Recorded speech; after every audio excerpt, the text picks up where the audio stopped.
Assalamualaikum warahmatullahi wabarakatuh and a pleasant good day to each and everyone. I am Haja Aisha Nimfa Abantas, a licensed professional teacher, a local treasurer eligible, and a master of public administration. I am currently the budget officer of Marawi City Water District, Philippines. I am currently taking up my Doctor of Public Administration at Mindanao State University main campus, Marawi City, Philippines. And my research is about perceptions of the modified syntax law among employees of government owned and or controlled corporations in Marawi City. And my introduction states that the modified sin taxation law of Republic Act 11467 was signed into law on January 22, 2020 or 2020, increasing the excise taxes levied on sin products. These taxes can consistently raise large sums of money for community projects such as parks, improved roads, healthcare, and education. And these modified sin taxes sought to address the issue of government income shortfall or shortage and augment the budget for healthcare problems. Notably, the Universal Healthcare Act, or UHCA, which provides free healthcare benefits to senior citizens and impoverished or poor Filipinos. And as a result, as time passes, the social welfare of young people is jeopardized because their purchasing power has increased. And the previous sin taxation law, Republic Act 10351 of 2012, was already ineffective in preventing the young people from engaging with these sin products, such as cigarettes, alcohol, and vape.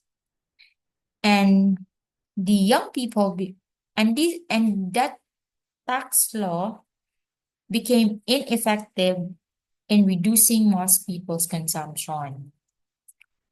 Con- To continue, consequently, there are those who oppose sin taxes and contend that those in poverty are more outraged by them than those in prosperity. However, it has been seen that people from all walks of lives, regardless of their financial situation, have engaged in sin items, as it has become an irrepressible part of desire.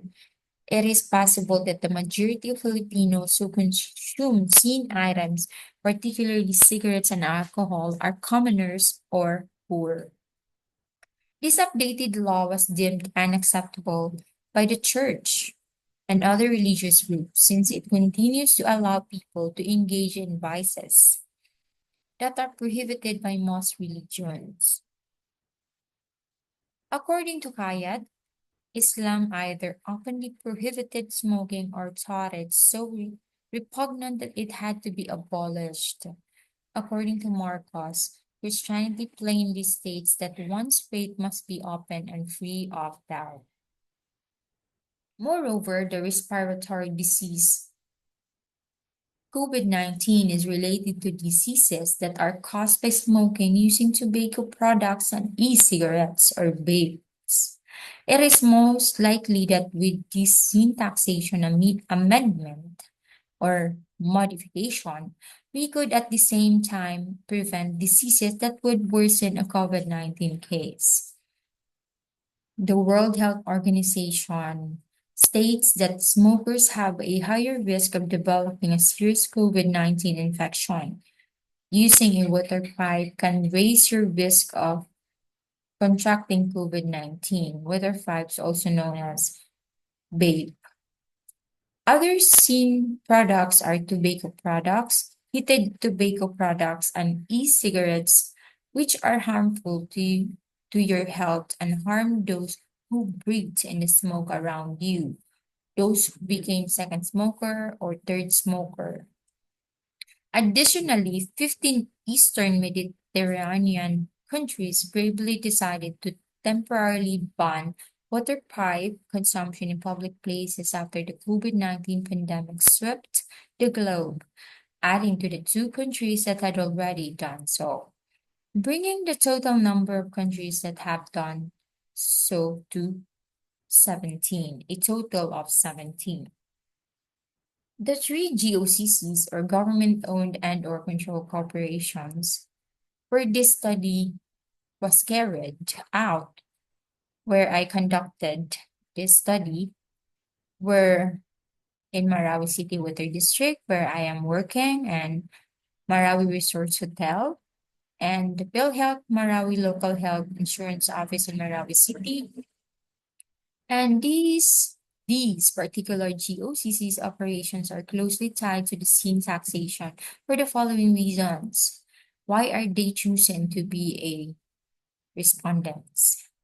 It is because PhilHealth addressed health issues, and government hospitals are currently paying for the drugs of COVID-19 patients to the PhilHealth. And then furthermore, PhilHealth is affiliated with the Department of Health, a department that receives funds from the excise fees collected from the scene tax.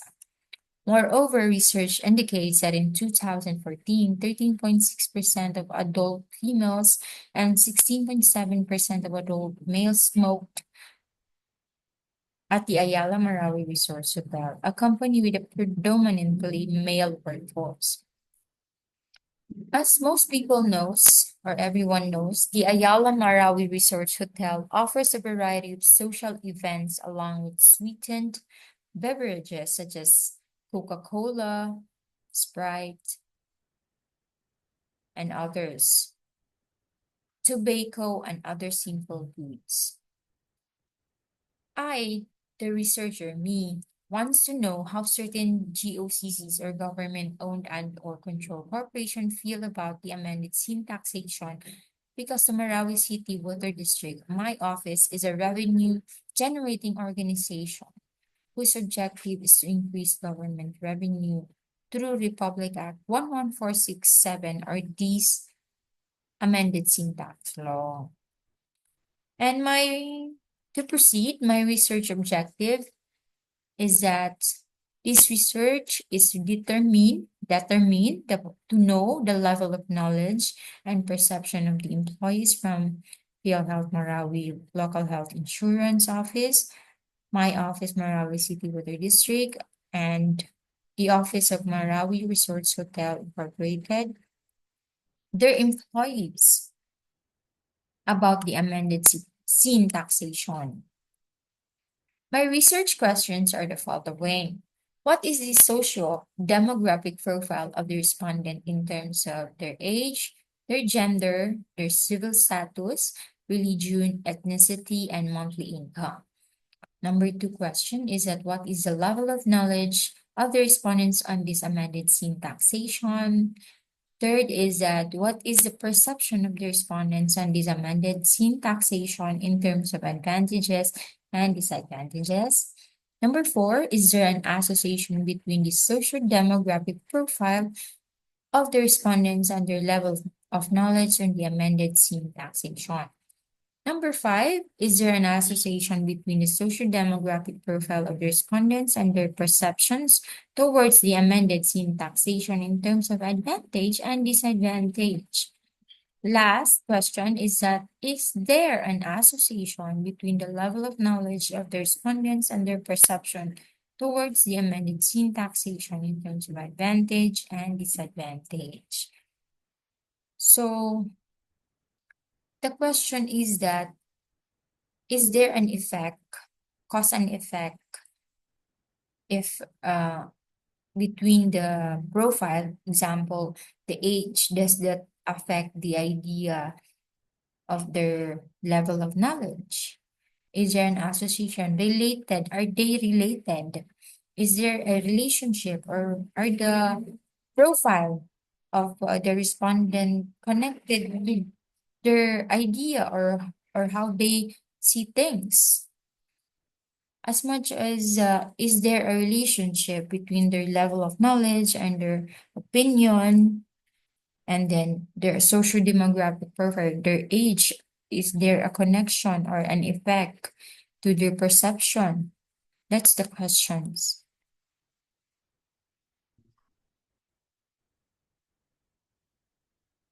To proceed, research methodology are the following. My research methodology are the following, which includes the research design, which is the quantitative descriptive survey. I had the survey and a data collection. My respondents are a total of 180 employees from the mentioned earlier selected GOCCs. Also, a key informant interviewees, which are 10 individuals for validation, and the data analysis used or the statistical tools which was used was a descriptive statistics, such as statistical tools of frequency, percentages, mode, and as to the relationship, testing the relationship between variables, the statistical use was Spearman's rank correlation. The following are the major findings. As to the social demographic profile, majority of the respondents are 30 to 39 years old, are married, their religion are Muslim, their ethnicity are Maranao, and with an income of below 20,000 pesos per month. As to the level of knowledge towards the amended sin tax law, the findings disclosed that the respondents are highly knowledgeable. They know about it. This implied that sin tax law is widely known, and it proves that almost all Filipino citizens were consumer of sin products regardless of their social standing in life. So no matter how poor they are looking for ways to use the sin products. Another major finding is that as to the perception of respondents towards amended sin tax law in terms of advantages and disadvantages of sin taxation, the respondents have various opinions. Next, religious respondents said it was disadvantageous because the manufacturing of sin products was not banned. It was not totally stopped, and also advantageous because this law provided that young people below 21 years old are barred in using sin products, so they are being saved. Some respondents said it is advantageous as its tax revenue is used to fund National Health Insurance Program, NHIP, which help the indigent families or the poor families.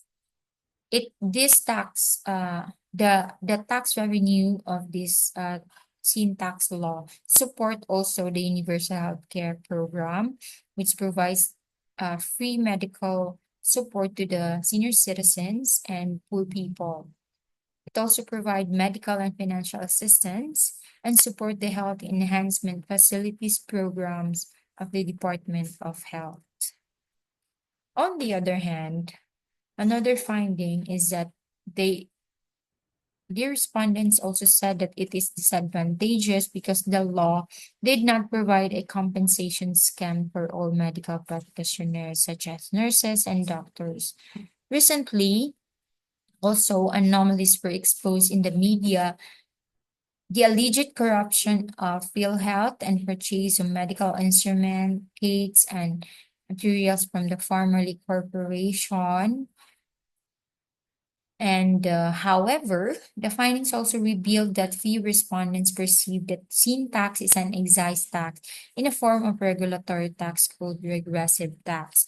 When you say regressive tax, it means that the tax rate is increases as the income decreases. So the poor are more taxed. They are being taxed or deducted higher compared to the rich people. So the disadvantage of this sin tax law is that it is pro poor, pro rich and anti poor, sadly.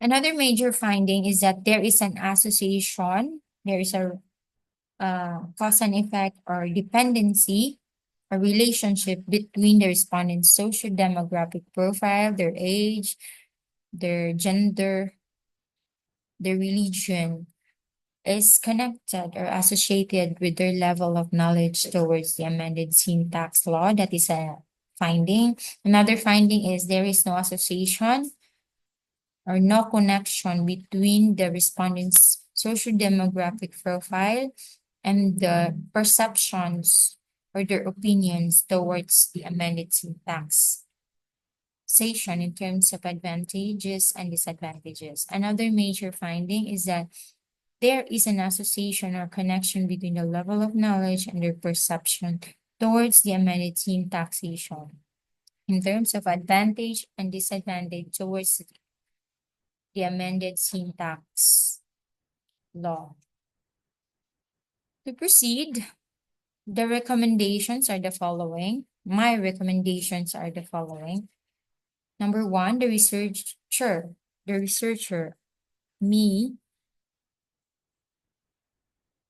highly recommends that a local ordinance is to be formulated on penalizing the selling of sin products, particularly cigarettes and alcohol to minors and young people below 21 years old, regardless of gender, as a supplement that would strengthen the impact of the existing penalty imposed under the National Amended Sin Tax Law.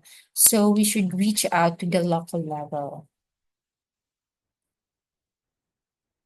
Next is that number two recommendation is that the different city and municipal government will use the scheduled barangay assembly to conduct an awareness program.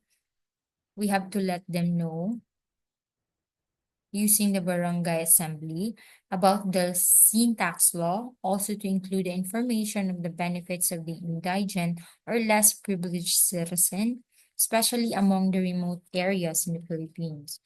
Another recommendation is that an allocation for livelihood assistance to the tobacco farmers, since they are going to be affected, their sales for tobacco for to produce cigarette will be affected since young people are no longer allowed to buy it. And we will provide seminar workshops or trainings on crop production as an alternative to those tobacco farmers to save them from being affected in their income or livelihood with their livelihood.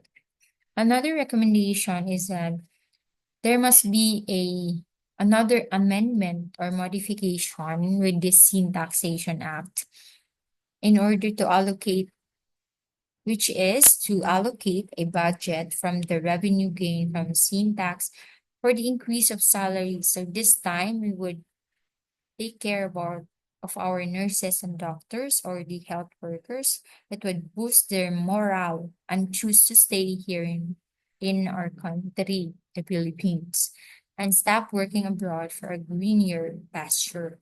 This would eventually make our country's health system highly competitive in serving the Filipino people.